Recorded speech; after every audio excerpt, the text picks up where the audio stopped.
izidakwa lingaziniki ithuba lokukhuluma emngcwabeni.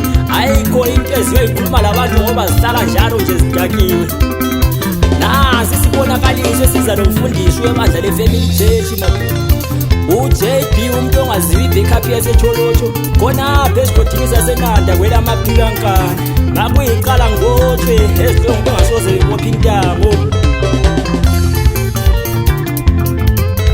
Madoda kukhona ilizwi etyaleleze, mina tshele bonke abantu ngokuzayo.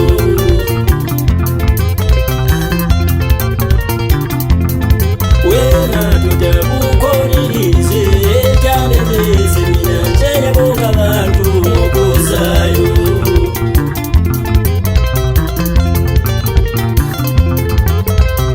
Twentshela abakholwayo bebaphathizwe izibonakaliso zobalandela. Twentshela abakholwayo bebaphathizwe izibonakaliso zobalandela.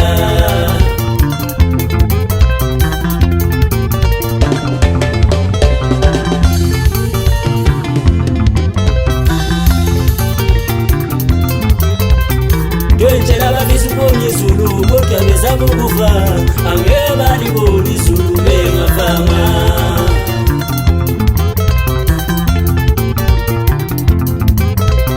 Twentshela abafisa ukubona izulu kodwa bezama ukufa, angeke balibone izulu bengafanga.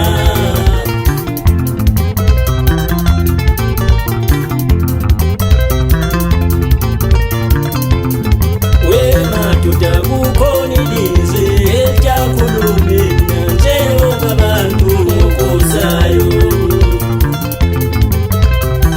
Akubathinte lapho jiphi nawami, ubatshaya amathugadi sokati bayala abadala leto zabo.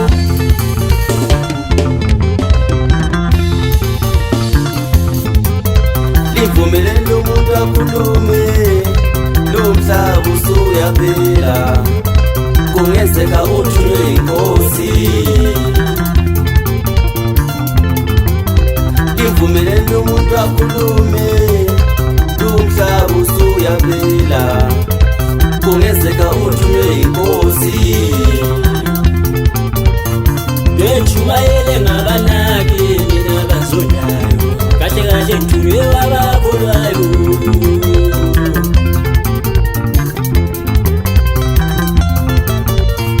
Lwenhlambulule ngabanaki mina bayedeni, kahle kahle ngithunywe abakholwayo. Ngithunywe abakholwayo, abakholwayo, ngithunywe abakholwayo, abakholwayo, ngithunywe abakholwayo, abakholwayo, ngitshela abakholwayo. Ngithunywe abakholwayo, abakholwayo, ngithunywe abakholwayo, abakholwayo, ngithunywe abakholwayo, abakholwayo, ngitshela abakholwayo.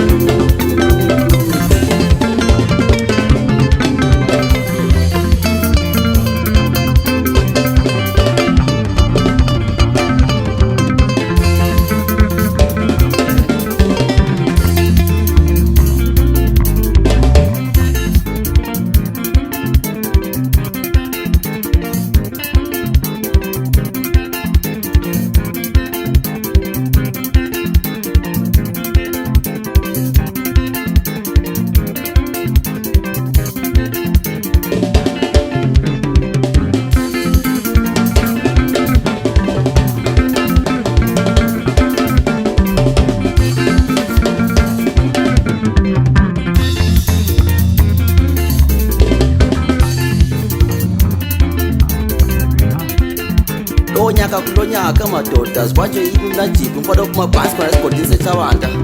Hamba nayo uJB umuntu ongaziwa, qhebe eliphikisayo, qhebe elingafuni lutho madoda. Sikhona apha ku-TK.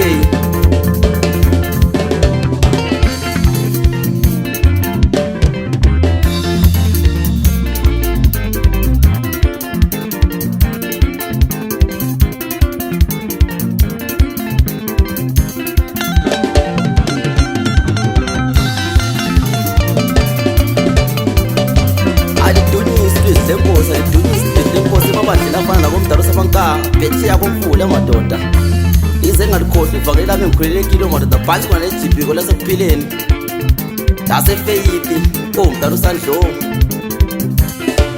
Halo ankele Noah mfundisi omkhulu phansi kwanejibhiko madoda.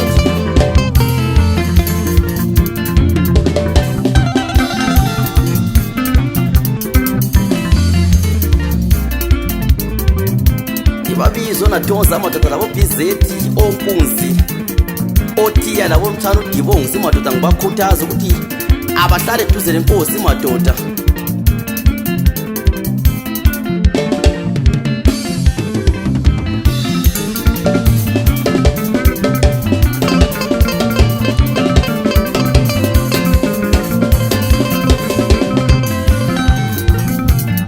Lithi lo lilizwi lenkosi madoda. Jophane 14 verse ngelika 5 ngibiza ngiza kusabela ngikutshele enye into ezinye imfihlo ongazaziyo. Nami ngithi ngiyabakhuthaza madoda ngiza lenye imfihlo abangayaziyo. Kuza abantu behlala ethempelini lenkosi madoda bebe seduze lezwi lenkosi.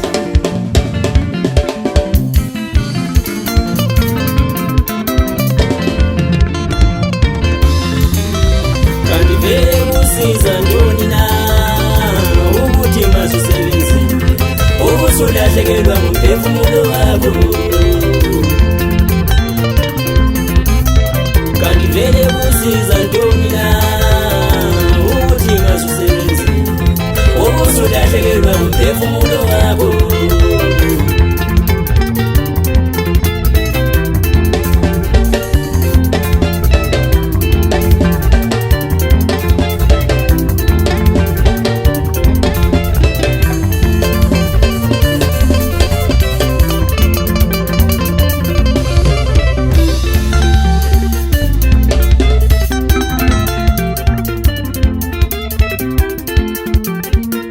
Bayamangala abantu uma bengibona ngiphethe iBhayibheli ngihamba nabafundisi babo samanyani kanye labo Mthabisi Nyathenani kanye labo Sajeni Welcome oDakseni oMaduna khona ngale oMagabelana.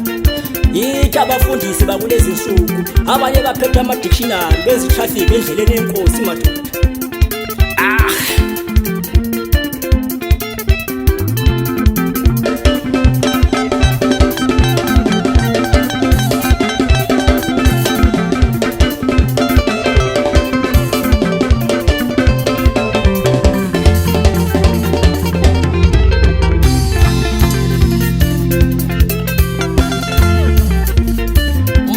Siyafika le ndaweni yakosiganda ngithola uEfrem ozakazi ngithola umzulu ozalo wayanguza ukuthi kathi oJB sebephatha amaBhayibheli ehamba beshumayeza abantu okwanini. Hayi kuphendulwa umdala usakhewe phansi khona ngale ndaweni yasemlomo ukuthi ayi ufana uJB sewatshintsha Bhayibheli ngevesi.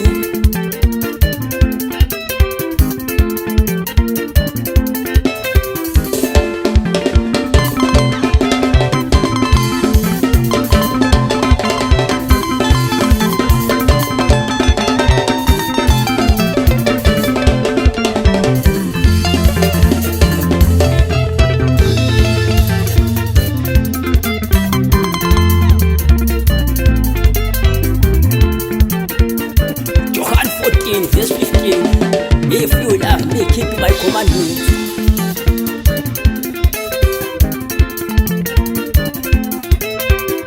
Hlambulula mzalwane sifuna ukungena echechi thina.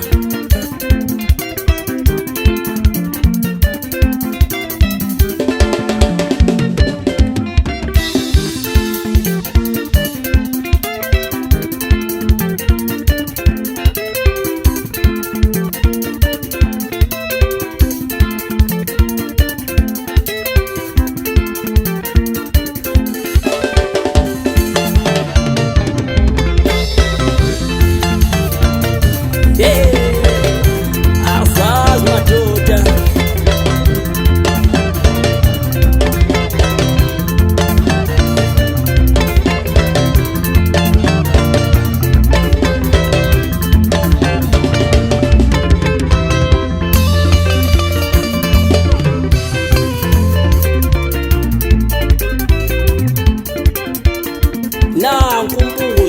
otishela abafundisi laba abanothileyo abahamba ngezimoto kudala mvakasha emabandleni abo kanti indaba malivula amavesi livula liyeqa amanye amavesi lawe liwayeqayo kanjani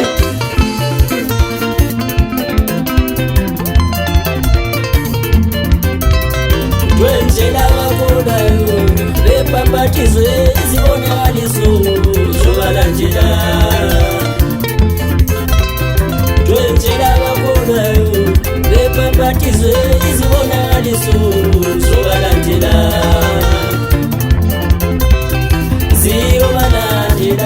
Zobalandela